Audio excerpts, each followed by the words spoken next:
안녕하세요. 성경 통독을 돕는 바이블 가이드입니다. 오늘은 스가랴 6장에서 10장까지 말씀입니다. 신앙생활에 있어 중요한 것이 있다면 신앙적 행위입니다. 예배, 찬양, 말씀, 기도, 금식, 선행 등등 신앙으로 인해 하게 되는 수많은 행동들이 있습니다. 이런 것들은 우리 신앙을 든든히 하기도 하고 또 우리 신앙을 돌아보게 합니다. 하지만 우리는 이런 신앙적 행위에 있어 항상 주의해야 합니다. 내가 한 행동에 내가 만족하는 것, 그 행동만이 신앙의 전부라고 착각하는 것은 오히려 우리 신앙에 해로울 수 있습니다. 스가랴에 나오는 8가지 환상 중 마지막 환상이 나옵니다. 이 환상들은 나름의 구성을 가지고 있습니다. 그래서 이 8번째 환상을 보면 첫 번째 환상을 생각나게 합니다. 또한 내용들은 지금까지 나온 환상의 내용을 집약하고 있습니다. 하나님은 첫 번째 환상과 비슷하게 색깔이 있는 병거를 보여주십니다. 이들은 하나님의 심판을 집행합니다. 각 지역의 이방 나라들을 두루 다니며 심판합니다. 이 모든 환상은 하나님의 위대하심을 선포합니다. 또한 억압받고 고통 중에 있는 이들을 위로합니다. 이 모든 말씀은 최종적으로 하나님 나라가 지어지는 약속으로 귀결됩니다. 새로운 왕을 경배하고 그들의 성전을 지을 것이라는 약속을 받게 됩니다.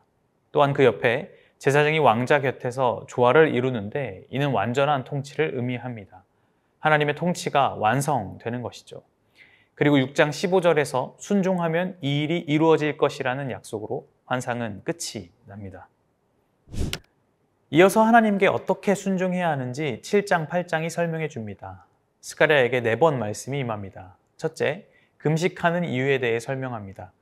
이들은 금식을 정기적으로 했지만 그 금식은 정말 누구를 위한 것인지 돌아보라고 말씀하십니다. 그들의 금식은 하나님을 위한 것이라 착각했지만 자기 자신을 위한 것이었고 여전히 마음이 없는 신앙이라는 지적입니다. 둘째, 하나님은 말씀에 청종하고 의와 사랑을 실천하길 바라신다는 것입니다. 공정한 재판을 하고 과부, 고아, 나그네, 가난한 자를 잘 돌보는 것입니다.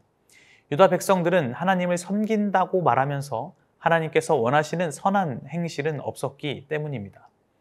셋째, 이스라엘을 향한 사랑과 구원을 선포하십니다. 그 구원은 이스라엘 백성으로 인해 이루어지는 것이 아닙니다.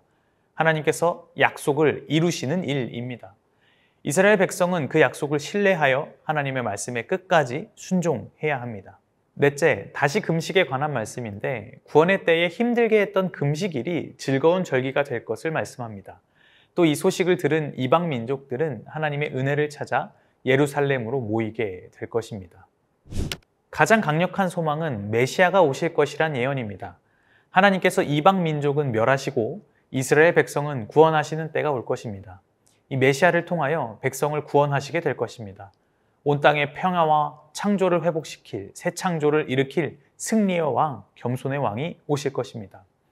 이스라엘 백성들은 지금까지 섬겼던 우상을 버리고 점쟁이들의 예언에 의지하지 말고 하나님께로 돌아와야 합니다. 하나님은 악한 지도자들을 징벌하시고 당신의 백성을 구원하실 것이기 때문입니다. 구원과 심판이 곧 임한다는 메시지는 허무주의로 빠져들게 하는 경향이 있습니다. 그래서 착하게 살 이유도 없고 신앙을 위한 어떤 행위도 필요 없다고 말하기도 합니다. 하지만 심판을 믿을수록 진정한 신앙인이 될수록 하나님의 말씀에 순종하게 됩니다. 나를 위한 금식에서 하나님을 위한 금식으로 바뀌게 됩니다. 어려운 이웃을 사랑해야 한다는 말씀에 순종하게 됩니다. 공의를 위해 노력하게 됩니다. 그러면서도 이 모든 행위가 종교 생활이 되지 않을 수 있도록 바른 순종의 삶이 될 수 있도록 심판의 때를 보아야 합니다. 하나님의 심판은 반드시 옵니다. 그리고 끝까지 순종하는 당신의 백성을 구원하실 것입니다. 평화의 왕, 겸손의 왕이 오셔서 구원하실 것입니다. 이때를 소망하며 순종의 삶을 사는 오늘 하루 되시기 바랍니다.